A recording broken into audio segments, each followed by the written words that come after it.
आज की कथा है भूत और पंडित जी की पत्नी। आइए कथा श्रवण करें। बहुत समय पहले की बात है।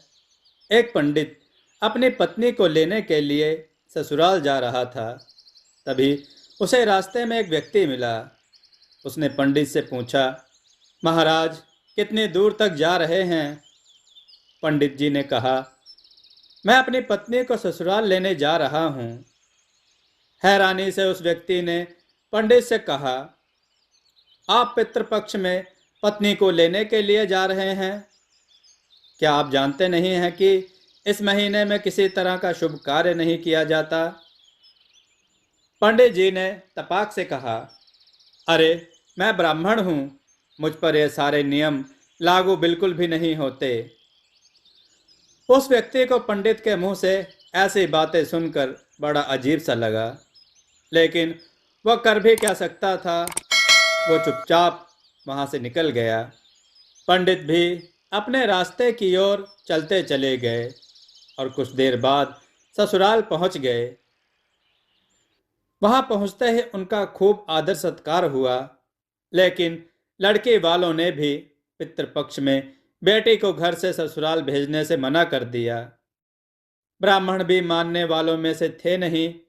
उन्होंने जिद पकड़ ली कि वो अपनी पत्नी को लेकर ही जाएंगे, और होते होते वो अपनी पत्नी को लेकर अपने घर की ओर निकल पड़े। रास्ते में कुछ देर आगे बढ़ने पर पंडित को जोर से प्यास लगी। सामने ही उन्हें कुआं नजर आया। वो वहां गए और रस्सी को खींचकर पानी निकालने लगे। उसी वक्त एक व्यक्ति भी वहां पहुंचा और उसने पंडित जी से अपने लिए भी पानी निकालने के लिए कहा। जैसे ही पंडित उसके लिए पानी निकालने लगे तो उसने पंडित को उठाकर कुएं के अंदर डाल दिया और पंडित जी के भेष में उसकी पत्नी के साथ रास्ते में आगे बढ़ने लगा।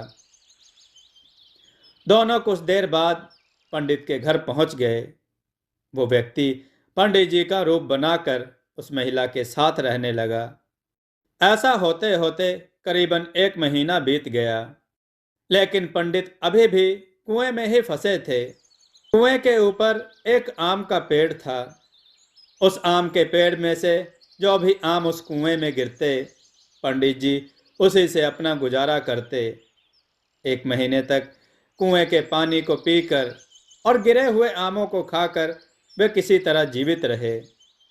कुछ दिनों बाद उसी कुएं के पास से एक व्यक्ति अपने बैल लेकर गुजर रहा था। बैलों के गले के घंटे की आवाज कुएं के अंदर फंसे पंडित के कानों पर पड़ी। तभी पंडित जोर से चिल्लाया, बचाओ बचाओ, कोई है तो मुझे बाहर निकालो। बैल लेकर जा रहे आदमी को लगा कि कुएं में कोई भूत बोल रहा है। फिर भी वह हिम्मत करके कुएं के पास गया और पूछा, कौन हो तुम? पंडित ने कुएं के अंदर से ही उस व्यक्ति को अपने साथ हुई पूरी घटना के बारे में बता दिया। सब कुछ सुनकर उस इंसान का दिल भर आया और पंडित को कुएं से बाहर निकाल लिया। कुएं से निकलते ही पंडित फटाफट अपनी पत्नी से मिलने के लिए गांव पहुंच गया। वहां जाते ही उसे पता चला कि उसी के वेश का एक इंसान गांव में रह रहा है। पंडित जी ने अपने पिता को बताया कि मैं उसका असली बेटा हूँ। इसने मुझे कुएं में धक्का मार दिया था और मेरा रूप लेकर यहाँ आ गया है। यही बात पंडित जी पूरे गांव वालों को बोलने लगे, लेकिन किसी ने उनकी बात पर भरोसा नहीं किया। बात इतनी बढ़ी कि राजा के पास तक पहुंच गई। राजा ने पूरा मामला सुनने के बाद एक बड़ा सा चबूतरा बनवाकर पूरे राज्य के लोगों को बुलवाया। साथ ही एक लोटा भी वहां रख दिया। जब सभी लोग वहां पहुंच गए तो राजा ने दोनों से पूछा, तुम में से असली पंडित कौन है? जवाब में दोनों ने कहा, मैं असली हूँ, मैं असली हूँ।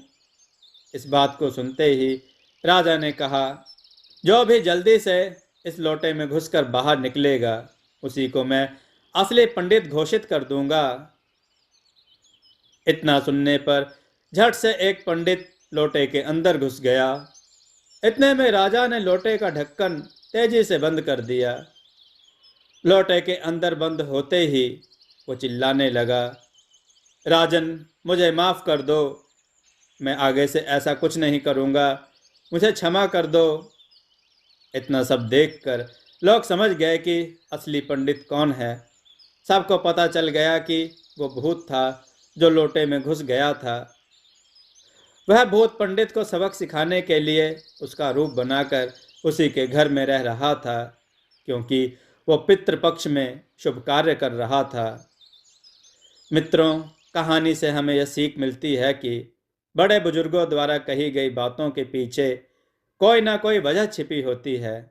इसलिए शुभ कार्यों को पितृपक्ष में नहीं किया जाना चाहिए। बुजुर्गों के अनुभव के आधार पर ही कुछ समय के लिए पितृपक्ष के दौरान शुभ कार्य करने से रुक जाना चाहिए। दोस्तों, आपको यह कथा कैसी लगी? अपने विचार और सुझाव कमेंट में जरूर दें। हमारी कथाओं को लाइक करें, हमारे चैनल को सब्सक्राइब करना न भूलें। हमारी कथाओं को शेयर जरूर करें, जिससे लोगों को अच्छा ज्ञान प्राप्त हो। जय श्री राम भक्तों।